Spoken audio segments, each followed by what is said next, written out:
يا صباح الفل، ازيكم؟ اخباركم ايه؟ يا رب تكونوا بخير. وتعالوا نشوف النهارده فطار تاني يوم رمضان، حاجه بقى كده يعني ايه، فاخر من الاخر. هنعمل كفته في الفرن، الكفته دي في الصينيه، وهعمل جنبها شويه رز معمر بقى، عايزه اقول لكم دايبين كده ومنغنغين في القشطه. وكمان هعمل معاهم صينيه بطاطس بدون لحمه او فراخ، يعني هعملها كده، هنشوف مع بعض هنعملها ازاي. شوفوا بقى الاكل بيشهي ما شاء الله. الكفته متماسكه جدا وجوسي جدا، والرز منغنغ في القشطه. تعالوا نشوف كده الحاجه هنعملها ازاي. معايا بقى كده 2 كيلو من اللبن، وده عشان انا عامله يعني شويه رز حلوين محترمين كده. هسيبهم بقى لما يغلوا خالص، واول ما هيغلوا هكون مجهزه الرز بتاعي. انا عايزه احط اللبن على الرز وهو بيغلي، يعني عايزه اللبن يكون في مرحله الغليان، ما يكونش بارد ولا يكون فاتر ولا يكون دافي، لازم يكون بيغلي بالشكل ده. اول ما هيغلي الرز بتاعي انا غسلاه ومصفيه كويس، دول حوالي 7 كوبايات من الرز او 6 كوبايات. يعني انا عايزه على الكيلو لبن او الكيلو ونص لبن بيكون عليه مثلا 3 كوبايات رز. حطيت بقى الملح بتاعي زي ما انتم شايفين وظبطته كده، وهحط بقى معلقه سمنه حلوه كبيره تنغنغ لي الرز في القشطه. كمان اللبن معايا بخيره ومليان القشطه بتاعته، انا ما شلتش منه قشطه. فهحط بقى على الرز الملح والسمنه بتاعتي، واحط كده معلقتين كبار من الزيت بيخلوا الرز مفلفل مش معجن.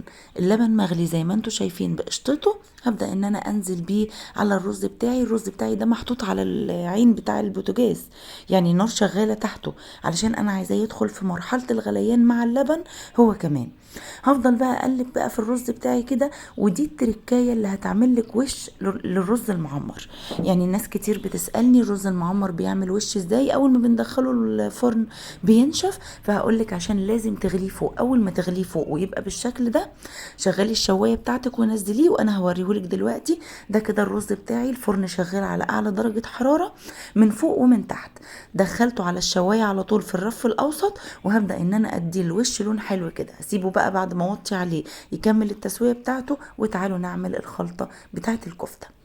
طماطمتين بقى مبشورين من غير جلد كده، ونزلت عليهم ببصلتين حلوين برضو مفرومين كويس. وهبدا ان انا اتبلهم بالملح والفلفل الاسود. عايزه اقول لكم ان انا سايبه الميه بتاعه الطماطم والميه بتاعه البصل، انا ما صفيتش البصل، وده لان الكفته بتاعتي في الفرن. لو الكفته على السيخ او على الشوايه طبعا هنصفي البصله من الميه ومش هنحط طماطم. حطيت ملح وفلفل اسود و7 بهارات وعصره ليمون، لو حابين تستغنوا عن الليمون مفيش مشكله. قلبتهم بقى مع بعض. لو حابه كمان تحطي توابل كفته برضو مفيش مشكله، بس انا ما كانش متوفر عندي. هنزل بقى كده بالبصله والطماطميه المتبله معايا كويس، وهنزل بيهم على اللحمه زي ما انتم شايفين بالميه بتاعتهم كده زي ما هم بخيرهم كده. وهبدا ان انا بقى اقلب اللحمه بتاعتي.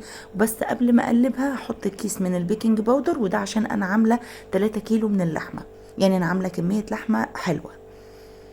وهنزل كمان بتوابل اللي هي ال 11 بهار. التوابل دي حلوه جدا يا جماعه، جربوها بجد حلوه جدا. هعجن بقى الخليط بتاعي كده مع اللحمه المفرومه زي ما انتم شايفين. وفي نص التقليب كده اللي انا قلبته، هنزل بقى بشويه من الزيت، حوالي مثلا على 3 كيلو نص كوبايه من الزيت، وهقلبهم كويس جدا. وهفتت انسجه اللحمه. شوفوا هي طريه معايا ازاي، طريه جدا يعني مخدومه كده في التقليب وفي العجن. لازم بقى بعد المرحلة دي الكفتة بتاعتي ادخلها التلاجة، ضروري ضروري تتشمع في التلاجة، وده لاني زي ما قلت لكم سايبة مية البصل ومية الطماطم. خلاص هي اتشمعت معايا كويس. تعالوا بقى نرصها في الصينية ونصبعها كده.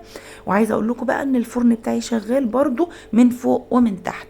هبدأ ان انا بقى اصبعها كده، هي اصلا مش متحملة معايا. ما تقلقوش يا جماعة، مش هتفك منكم خالص، مش هتفك خالص بجد، وهتبقى طرية جدا وجوسي. بجد جميلة، جربوها بالطريقة دي هتعجبكم.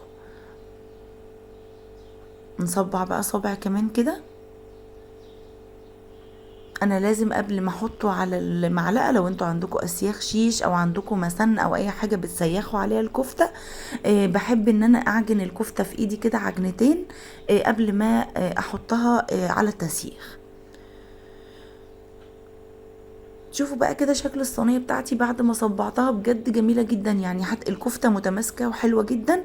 بدات بقى ان انا ارفعها على البوتاجاز من فوق، وحطيت لها ربع كوبايه من الشوربه. مش متاح شوربه تقدري تحطي برضو رشه خفيفه من الميه.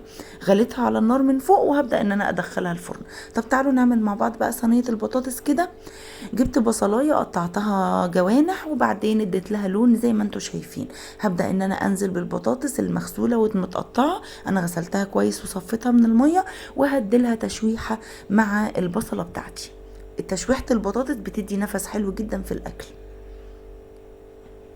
انا هنا بقى كانت الصينيه صغيره على ان انا اقلب فيها. انا كنت عايزه اعمل الحاجه في صينيه واحده على طول، تقليب وتسويه وكله، بس لقيتها صغيره وهتضايقني، فنقلتها في حاجه اكبر شويه على بال ما اشوح البطاطس مع البصل واظبط كده الصينيه بتاعتي في التشويح، وبعدين ارجعها نفس الصينيه تاني، لاني هدخلها مع الكفته. هي الكفته دلوقتي في الفرن، فيا دوب اخلص صينيه البطاطس وانزلها مع الكفته.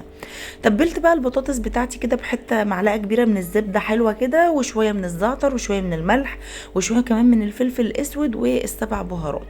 عايزه اقول لكم ان الزبده والزعتر ده ميكس يعني خرافي، بجد حكايه حلو جدا مع بطاطس مع فراخ، بجد حلو جدا.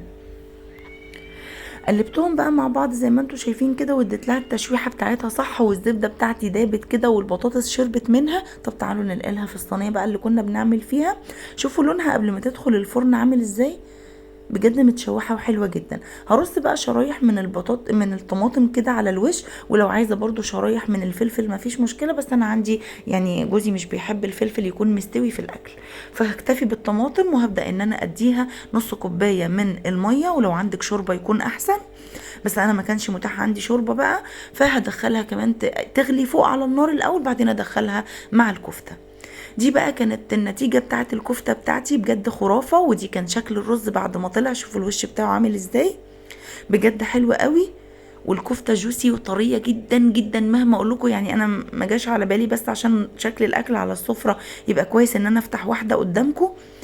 ودي صينية البطاطس بعد ما شربت بقى المية او الشوربة بتاعتي، بجد كان اكل خرافي. البطاطس مع الرز المعمر مليان قشطة، والكفتة كمان ريحتها حلوة، لو عايزة تحط لها فحمية مفيش مشكلة، انا ما حطيتش لان هي كده بجد نفسها كمان كان حلو، مش محتاجة الفحم.